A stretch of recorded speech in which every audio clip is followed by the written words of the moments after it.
Capítulo 6. O povo do nome. O dia do meu casamento foi memorável em muitos aspectos. Houve aquela animação habitual de mudança de vida, experimentada por qualquer pessoa que dá este passo. A chegada dos convidados, a sessão de fotografias antes da cerimônia, o aquecedor explodiu e avariou a porta do banheiro, e por pouco não deixou aleijados o meu cavalheiro de honra e um sobrinho que por ali passavam. O restante foi o de sempre. Mas a maior de todas as emoções, a que mais rapidamente subiu e desceu por minha espinha dorsal, aconteceu quando ouvi o pastor nos apresentar a todos como o Sr. e a Sra. Rondine Maxwell. Houve uma explosão de aplausos. O organista abriu os tubos do órgão com uma animada versão de Joy of the World. O casamento foi no Natal, inverno nos Estados Unidos. E enquanto eu segurava as mãos de Suzette e desfilávamos pelo corredor como marido e mulher, o meu sorriso parecia dar uma volta completa ao redor de minha cabeça. Algo misterioso e maravilhoso aconteceu durante os 30 minutos da cerimônia. Suzette Mary Owens tornou-se Suzette Mary Maxwell. Ela passou a se chamar pelo meu nome. Por sua livre vontade, ela escolheu entrar em um relacionamento que, espiritual e legalmente, vincularia sua identidade com a minha. Diante de Deus e daquele público, fiz votos a alguém que eu amava, e esse alguém fez o mesmo em relação a mim. Desse modo, ela me amou o suficiente para renunciar a algo que tinha sido parte fundamental de sua vida desde o nascimento, o nome dela. O nome é o mais básico elemento da identidade de uma pessoa.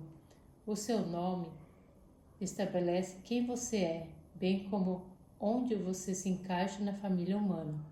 Estabelece o seu lugar na árvore genealógica e lhe dá raízes geográficas, históricas e de parentescos. Poucas coisas são tão pessoais como o seu nome. Contudo, foi essa parte que ela voluntariamente colocou de lado para tomar o meu próprio nome. Compartilhar um nome significa compartilhar uma vida. O meu povo se tornou o povo dela e vice-versa. Meus interesses, necessidades, sonhos e planos tornaram-se nossos interesses, necessidades, sonhos e planos. Duas pessoas tornaram-se uma e, embora permaneça intacta a individualidade de cada um, nós dois somos identificados pelo mesmo vínculo, o meu nome. O que há em um nome? Antes do nascimento da nossa terceira filha, eu estava obcecado em achar um nome adequado para ela. Eu ia à biblioteca local, eu voltava com montes de livros que tratavam da ciência de dar nomes, sob todo o ângulo imaginável. Aprendi os nomes que estavam e os que não estavam na moda. Descobri os nomes que teriam mais probabilidade de ajudar uma criança a tirar as melhores notas na escola e os que poderiam levar a professora a julgar que a criança era retardada e condená-la à obscuridade acadêmica. Havia nomes que ficariam lindos nos cartazes da Broadway e outros nomes que provavelmente apareceriam em episódios de Os Mais Procurados pela Polícia Americana. Depois de algum tempo, isso se tornou uma de minhas brincadeiras e logo me encontrei explicando aos meus amigos e colegas de trabalho o significado e a origem de seus nomes e suas possibilidades de alcançar fama, amor e sucesso. Bem, eu admito que me excedi um pouco, mas era divertido. Depois de fazer uma tabela contendo os significados, os positivos e os negativos, bem como os níveis de energia dos nossos nomes favoritos, nós dois nos sentamos no berçário da sala de parto para ninar o nosso mais novo milagre. Na realidade, quem estava sentado era eu. Suzette estava bem deitada. E não conseguíamos decidir que nome colocaríamos na certidão de nascimento fornecida pelo hospital. Salomão estava certo quando disse: na muita sabedoria há muito enfado, e quem aumenta a ciência aumenta a tristeza. Eclesiastes 1:18. Tudo o que eu aprendera sobre nomes estava entorpecendo minha mente, e com uma caneta em uma das mãos e a certidão de nascimento na outra, fiquei momentaneamente paralisado pelo medo de estigmatizar minha filha por toda a sua vida. Suzette não ajudava muito. Ela estava contente por ter saído o bebê.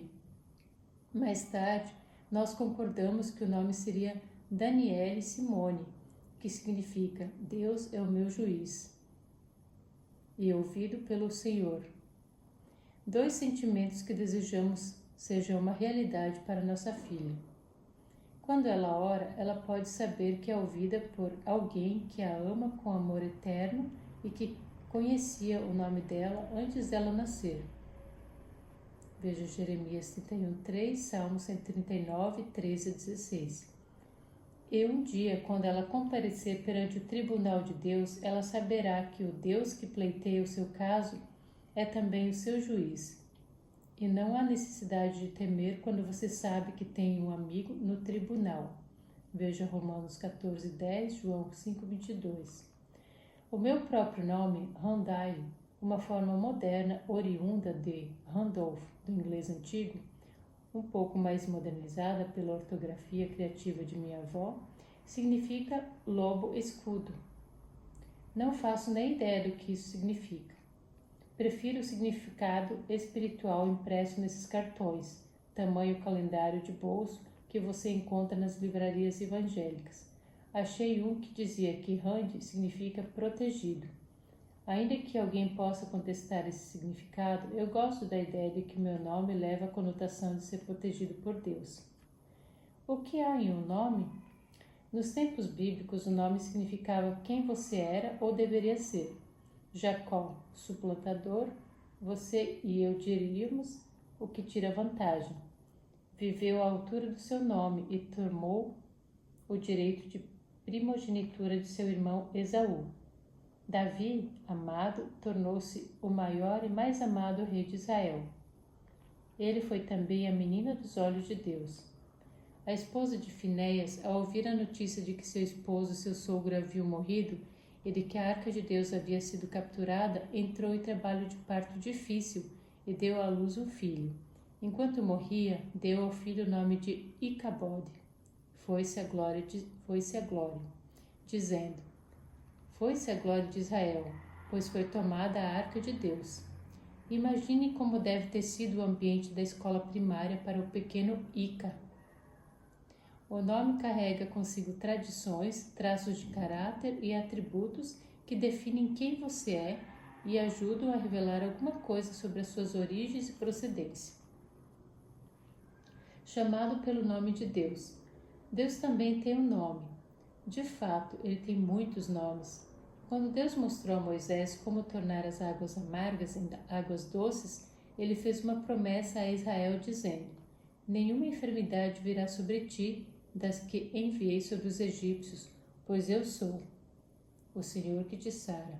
Jeová Ropeca. Quando Deus estabeleceu o sábado como uma aliança entre ele e Israel, ele disse a Moisés: Tu, pois, falarás aos filhos de Israel: Certamente guardareis os meus sábados, pois é sinal entre mim e vós nas vossas gerações, para que saibais que eu sou Jeová Mekadashkem, o Senhor que vos santifica. Êxodo 31:13. Davi o conhecia como Jeová Roi, o Senhor meu pastor, e escreveu um poema de amor, que, com estas palavras, imortaliza a incessante provisão de Deus. O Senhor é meu pastor, nada me faltará. Enquanto Abraão apertava ao peito o seu amado filho Isaque, momentos depois de quase ter chegado ao ponto de tirar-lhe a vida em obediência ao mandado de Deus, este tremente patriarca detectou um carneiro preso entre os arbustos e chamou aquele lugar de Jeová Jiré, o Senhor proverá. Jeová Nissi, o Senhor é minha bandeira. Foi o nome que Moisés deu ao altar que ele ergueu como um memorial da vitória de Israel sobre os amalequitas. Quando Gideão percebeu que ele estivera na presença do Senhor, Jesus se aproximou e disse: Paz seja contigo, não temas, não morrerás. Então Gideão edificou ali um altar ao Senhor e lhe chamou de Jeová Shalom, o Senhor é paz. Esses nomes de Deus descrevem quem Ele é, o seu caráter e os seus atributos. E é pelo seu nome, com todos os seus significados, que Ele chama a você e a mim.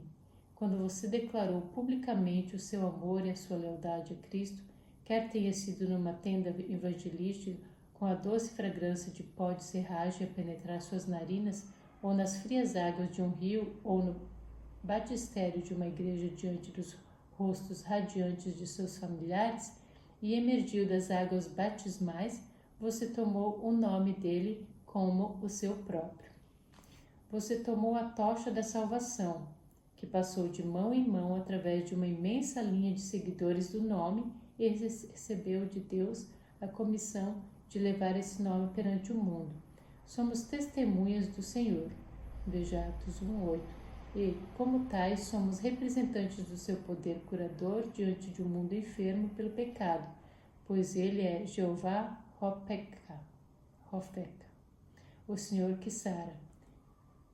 Estendemos a mão aos desabrigados e sofredores, e aos necessitados fazemos saber que Jeová Jiré, o Senhor proverá. E as vidas torturadas pela culpa de votos quebrados, passados abusivos, relacionamentos arruinados e graça rejeitada, declaramos Jeová Shalom, o Senhor é paz, e ainda Jesus, Jeová salva. Orar em nome dele. Que grande privilégio não apenas representar esse nome, mas orar em nome dele. Disse Jesus, em verdade vos digo, que aquele que crê em mim fará também as obras que eu faço e outras maiores fará, porque eu vou para junto do Pai. E tudo quanto pedirdes em meu nome, isso farei, a fim de que o Pai seja glorificado no Filho. Se me pedirdes alguma coisa em meu nome, eu farei. Muitos cristãos têm se apoderado dessas palavras para que signifiquem que Deus se fez refém de suas próprias palavras e tem a obrigação de suprir qualquer coisa que eles pedirem, desde que acrescentem no final da oração a frase em nome de Jesus. Essas tentativas têm frequentemente resultado em decepção por não compreenderem o que Jesus disse. Orar em nome de Jesus é pedir coisas consoantes com quem Ele é e o que Ele prometeu. O Senhor deu a maravilhosa promessa do livre uso de seu nome como o Pai em conjunção com fazer as suas obras. Ao discípulo que vive somente para o trabalho e o reino de Jesus, para sua vontade e sua glória, será concedido o poder de se apropriar da promessa. Qualquer pessoa que apanhe a promessa apenas quando deseja algo muito especial para si mesma, ficará decepcionada, pois estaria subjugando Jesus ao seu próprio conforto. Pedidos que possam resultar em providência, proteção, cura, santificação, paz e salvação são consoantes com o caráter e o nome de Cristo. Somos chamados a representar este nome diante do céu e da terra em nossa vida e sobre os nossos joelhos. Mais um significado. Ser chamado pelo nome de Deus também significa ser referido por este nome. Deus literalmente nos dá o seu nome. Quando Suzete se tornou minha esposa, eu não mais me referia a ela como Suzete Alves. Ela tomou meu nome e, daquele momento em diante, eu a tenho chamado por este nome, Suzete Maxwell, que a propósito é agora o nome dela. Ela possui este nome em toda a sua plenitude, com todos os direitos e privilégios por ele abrangidos. Embora pareça difícil acreditar e embora deva ser dito com a maior reverência, Deus nos deu o seu nome. Desde o momento em que o aceitamos como nosso Salvador, Ele nos chamou pelo seu santo nome, que incidentalmente é agora o nosso nome. Éramos suplantadores e icabodes, enganadores e símbolos da glória perdida. Mas Ele desceu até nós e nos chamou. Efisba, você é meu deleite. Éramos estrangeiros e alienados de Deus, mas Ele nos redimiu. Chamei-te pelo teu nome, tu és meu. Assim como Suzete possui o meu nome em toda a sua plenitude, nós também possuímos o nome de Deus em toda a sua plenitude, com todos os direitos e privilégios nele incluídos. Quais são esses direitos e privilégios? O direito de pertencer à sua família e o privilégio de andar em sua presença. Em uma das mais comoventes cenas do Antigo Testamento, Moisés pede para ver a glória de Deus, e Deus atende o seu desejo. Disse Moisés ao Senhor: Tu me dizes, faze subir este povo, porém não me deste saber a quem hás de enviar comigo. Contudo disseste: Conheço-te pelo teu nome, também achaste graça aos meus olhos. Agora, pois, se achei graça aos teus olhos, rogo-te que me faças saber neste momento o teu caminho, para que eu te conheça e ache graça aos teus olhos, e considera que esta nação é teu povo. Respondeu-lhe: A minha presença irá contigo, e eu te darei descanso. Êxodo 33, 12 a 14. Moisés, porém, não ficou satisfeito. Ele precisava ter mais garantia de que Deus estava e estaria com ele. Assim, pois, como se não tivesse ouvido o que Deus dissera, Moisés disse: Se a tua presença não vai comigo, não nos façais subir deste lugar, pois como se há de saber que achamos graça aos teus olhos, eu e o teu povo? Não é, porventura, em andares conosco, de maneira que somos separados, eu e o teu povo, de todos os povos da terra? Disse o Senhor a Moisés: Farei também isto que disseste, porque achaste graça aos meus olhos, e eu te conheço pelo teu nome. Assegurado do favor de Deus, Moisés se atreve agora a levar essa vantagem ao limite máximo e faz um pedido ousado: Rogo-te que me mostres a tua glória. Não houve nenhum formidável relâmpago a cruzar as nuvens para fulminar o audacioso pecador que se atreveu a fazer tal pedido. Por que deveria haver? Não se tratava de um estranho ou de um inimigo.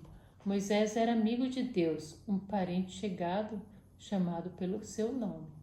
E Deus respondeu: Farei passar toda a minha bondade diante de ti e te proclamarei o nome do Senhor.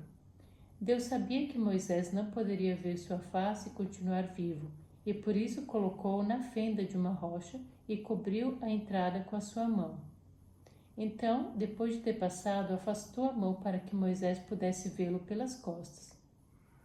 Passando diante de Moisés, Deus proclamou: Senhor, Senhor, Deus compassivo, clemente e longânimo, e grande em misericórdia e fidelidade, que guarda a misericórdia em 1000 gerações, que perdoa a iniquidade, a transgressão e o pecado.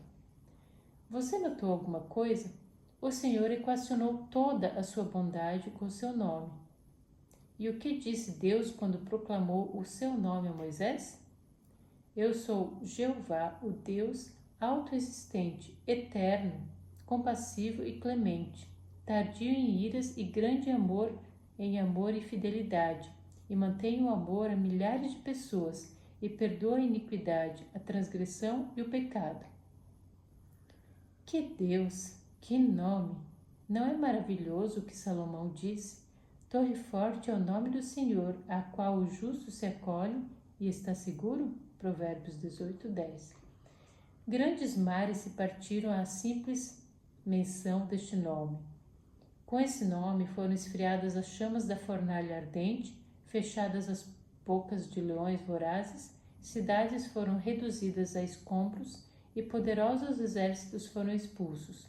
Esse nome tem aterrorizado os demônios, acalmado bravas tempestades, devolvido a vista a olhos vazios, restaurado músculos, tendões e ligamentos a membros antes aleijados, aplacado febres severas de frontes encharcadas de suor, levantado os mortos. É o nome acima de todo nome, para que, ao ser mencionado, se dobre todo o joelho, nos céus, na terra e debaixo da terra, e toda língua confesse que Jesus Cristo é Senhor. Filipenses 2, 9 e 10. E é por esse nome que somos chamados. Oh, se tão somente compreendêssemos e vivêssemos à altura de nossos privilégios como filhos e filhas de Deus, como povo do nome. O nome do Senhor é a sua glória. Como Moisés, através da oração, você e eu podemos e precisamos pedir que Deus nos revele e nos cubra com a sua glória. É por estar disposto a compartilhar com o seu povo que Deus nos dá o seu nome e nos envolve com a sua bondade e nos marca com a glória de sua compaixão e graça.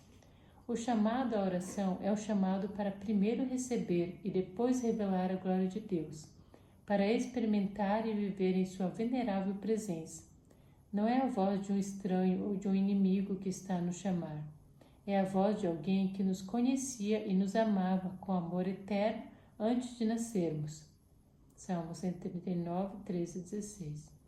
Alguém que provê, redime, sara, santifica, pastoreia e salva. Alguém que pagou com sua vida a fim de nos conceder o seu nome. Tome este nome com orgulho e represente-o diante do mundo através de todas as suas palavras e ações. Possua este nome em toda a sua plenitude como o seu próprio, e com este nome, em oração, abra as janelas do céu. Bendito seja o nome do Senhor. Amém.